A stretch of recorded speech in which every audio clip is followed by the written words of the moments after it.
Javon Evans should win the NXT Championship at Stand and Deliver. Yeah. He should definitely win the NXT Championship at Stand and Deliver, and I'm standing on that. And Trick Williams, he hasn't got his rematch yet, and we know he's going to get it, but it's going to be in a triple threat match with Trick Williams, Obafemi, and Javon Evans. And really, this idea came from what they've been doing with the Dark State and how Javon Evans, he's trying to get everybody in the locker room together. And he really tried to get through to Trick, who's the former champ. Then he tried to get through to Obafemi, but neither one of them want to listen to him. So there's two routes you can explore with the Dark State faction. One, you can do the basic route of Trick being the leader, since Trick is the only one that they haven't attacked. So it would make sense if Trick Williams was the leader of it, but that's going to lead into what I say about how they could do this match at Stand and Deliver the triple threat. Or you can make Javon Evans the leader and have it make it seem like he was playing everybody. Like, even though Dark State attacked him, that was all part of the plan for him to try to get to Obafemi and Trick Williams so they could follow along in his footsteps, but they wouldn't listen. And then he can talk about how he was doubted and how he wasn't listened to, and that's why he's leading Dark State. And this was all a plan. This was a plan all along. You could easily do that. And what I think they should do at Stand and Deliver is you do the triple threat, because obviously you didn't have the last 2 weeks on NXT, you didn't have them get into brawls when the Dark State appeared. Like last week you had Trick and Oba get into it after Trick whooped up on Eddie Thorpe in the underground. Then they started brawling. Then Javon Evans got involved. Obviously Dark State, they didn't even do nothing. They just made their presence known, letting know that somebody here is leading this group. It's likely Trick Williams, but you could easily spin it and make it Javon Evans. And then this week you had another segment with you had multiple segments with Trick and Javon Evans, and their segments have been really good. Like, they had got really good chemistry together on the mic, and even in the ring and the brawl segments and stuff, they do really well. Oba included. So you did that again. You had Oba cost Javon Evans the shot at the Heritage Cup championship by powerbombing him in the apron when the ref wasn't looking, so he lost by countout. Protected Javon Evans because he didn't have to lose clean. And then, Lexis King, he's a heel, so he has to get sneaky wins like that. So I'm not mad at that. I wanted Javon Evans to win selfishly, but it wouldn't have made sense at the time. But Javon Evans, he did try to go out there and prove that he could be a champion, because Trick said that it'll never happen. That's why I'm thinking that if they do this triple threat, it would make sense if Javon Evans won, and if he was also the leader. Because think about this. If Trick Williams is the leader of the Dark State, and then they do the triple threat match, and he gets back the NXT Championship, Obafemi's getting caught up regardless. Like, if he loses, he's getting caught up regardless. Javon Evans, he's going to be in NXT for a minute. He's 20 years old. He's young. He's going to be in there for a minute. He's definitely going to be in NXT a few years. He isn't bad or anything, but you can send him up super soon because he'll get lost in the shuffle. But if you make Trick a 3-time NXT champion, what's really the purpose of that? It doesn't really make a lot of sense. That's why if he is the leader of the faction, I'm like, okay, that's cool, but you're still holding him in NXT for what purpose? That's why I'm not as interested in Trick leading the faction, because what's the purpose of him staying in NXT? He's a multiple time champion. He's had good feuds. He's had good title matches. So my thinking is how I would fantasy book this is, I would twist it and turn it into making Javon Evans the leader going into Stand and Deliver. You don't announce it until Stand and Deliver. Like, obviously the triple threat match, that's going to main event the Dreadhead triple threat with Javon Evans, Trick Williams, Obafemi. And then, like, the middle of the match, you have Dark State come out there, and you don't know whose side they're going to take. And then they end up attacking Trick and Obafemi. So then it lets you know that, oh yeah, Javon Evans is leading the group, and he played everybody. Like, Javon gonna look confused at first to play into it, and then eventually, as it gets down to the end of the match, Oba and Trick gonna be so focused on each other once again, trying to win the match. Then Javon Evans gonna hit a cutter the same way they did in the ring last week.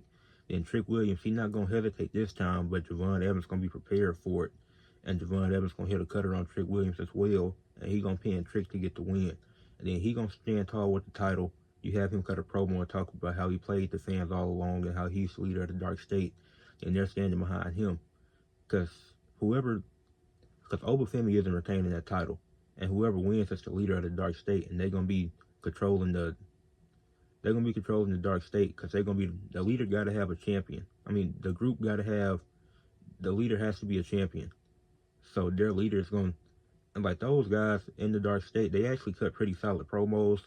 But to have a guy like the Javon Evans, who obviously he isn't an amazing promo, but he's definitely good and he's definitely improving each week. So to have him as the champion, the young OG leading this group, and having him tap him early in his career, seeing if he can tap into that being a heel, if he can do that gimmick and play it well, because I think he can. He really tapped into his bag in that match against All Ego Ethan Page 2 weeks ago, if I'm not mistaken. So I think that would make more sense because nobody wanted to listen to him, and because nobody listened, he was able to fool people all along, and now he's leading the Dark State, and they taking over NXT. You could even have them win all the titles in NXT. You could have two of them get the tag titles, somebody else get the North American Championship, somebody get the Heritage Cup Championship, because it's 4 of them, if I'm not mistaken. So you have all 5 of them walking around with gold, and they don't have to be super long, but just to show how dominant they are as a faction. Like, that'd be something really cool and really fun for NXT to explore. And then now y'all probably wondering, well, where does Trick and Obafemi go from here? I'm gonna start with Trick Williams first. I would send Trick Williams up to SmackDown, put him and Carmelo Hayes back together.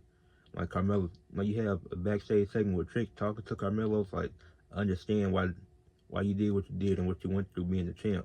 I completely understand it now. And then they like, we should get back together and run the tag team division. And then you have Carmelo Hayes and Trick Williams run the tag team division. Especially if Carmelo if there isn't plans on him getting the U.S. title soon. Like, I definitely believe it'll happen in the future. Melo will be a singles champ in WWE someday. But if it's not anytime soon, you could have him and Trick team up again, and they can run the tag team division on SmackDown. Because SmackDown already has a pretty solid tag team division as it is, with the Street Profits getting the titles back recently, with the Motor City Machine Guns, with Pretty Deadly, with Los Garças. Trick Williams and Carmelo will be a fun tag team, and it'll make the most sense for them to get the team up again, not win the titles immediately since they haven't teamed in a minute. You had them go a few months teaming up again, getting reacclimated with each other, and then eventually they like, you know what, we've been dominating as a tag team. I think it's time for us to go after the tag titles, something like that. And then you can have the Street Profits keep it long enough to where they lose it to a Trick. Let's say they keep it all the way until November, somewhere around there, November, December. At War Games, you could have the Street Profits take on Carmelo and Trick Williams, and Carmelo and Trick win. And the Street Profits should hold until at least November, somewhere around that time frame. They should hold it past SummerSlam, in my opinion. But that's neither here nor there. But yeah, then I have Trick and Melo win the tag titles and have them go on another decent reign. Because I think not all championship reigns need to be long, and I'm not even saying these reigns need to be long, but they just need to be solid reigns to help build up the tag team division. And you did that with Trick and Melo, it would help. Like, the tag team division is already solid, but it would make it better, and it would be fun for SmackDown. Like, you can have some fun matches. You can have them go against Tama Tonga and Tonga Loa whenever Tonga Loa is healthy again. Like, yeah, I know people make jokes about Tonga Loa, but y'all haven't seen them in Japan. The Tongans are great. You could have them go against the Pretty Deadly as in the number 1 contenders match. Like, that'd be a lot of fun, and it'll make a lot of sense because they had a history together. And then once they do split up again, you don't even have to have them turn on each other. You can just have them go to separate brands, so then they can both get their own stuff off on different brands. And now, to address Obafemi, what I would have him do, I would call him up to Raw and have him in the mid-card scene. And once again with him, I'm not putting the title on him immediately, because not every superstar needs to be put in the title picture immediately. I would have him get some solid feuds under his belt, feud with different people. I mean, Finn Balor takes a lot of pins anyways, so sorry Finn, but you're taking another loss to Obafemi. Or just, you can have him feud in a rivalry with the Judgment Day in general. Like, the Judgment Day, last thing that they do is feud with Obafemi before they officially break up. That'll be how they break up, because nobody can beat Obafemi. You could have him be a dominant force and build him to work his way up into the mid-card scene. Like, there's so many obstacles in his way that each time he gets close to having a championship opportunity, somebody ruins it until he eventually finally gets that spot where he is in a ladder match or something, or in a gauntlet match where he does win the IC title on Raw. Like, I'll have him in the mid-card scene and work his way up to winning the championship. You know, you're telling the story, you're putting obstacles in his way that he overcomes each time, and eventually it's like you have no choice but to give him a championship match and to make him a mid-card champion, and then have him have a long title reign. So not as long as Gunther. It don't have to be nearly 2 years, but he can have a year reign with the IC title, and then not have it for a few months, then eventually go out to the World Heavyweight Championship, or get moved over to SmackDown. You trade him and Trick, and then you have him go out to the WWE Championship. You could do something like that. So I think if they do the Dreadhead Triple Threat at Stand and Deliver, Javon Evans should be the winner. He should be the NXT champion, and he should be the leader of the Dark State. The Trick should get called up to SmackDown. Him and Carmelo should team up and become tag champions around November, December. Then Obafemi should be moved up to Raw and dominate in the mid-card scene before he gets a shot at the mid-card title. But that is my opinion. This is a bit of fantasy booking. They might be thinking about this in their heads. Or they could go the basic route of having Trick be the leader of the Dark State. But let me know what y'all think. Leave a like on the video, subscribe to the channel, and like I said, let me know what y'all think about this idea. Would y'all want it to be Trick Williams, or would you want it to be Javon Evans? But peace out and have a great day.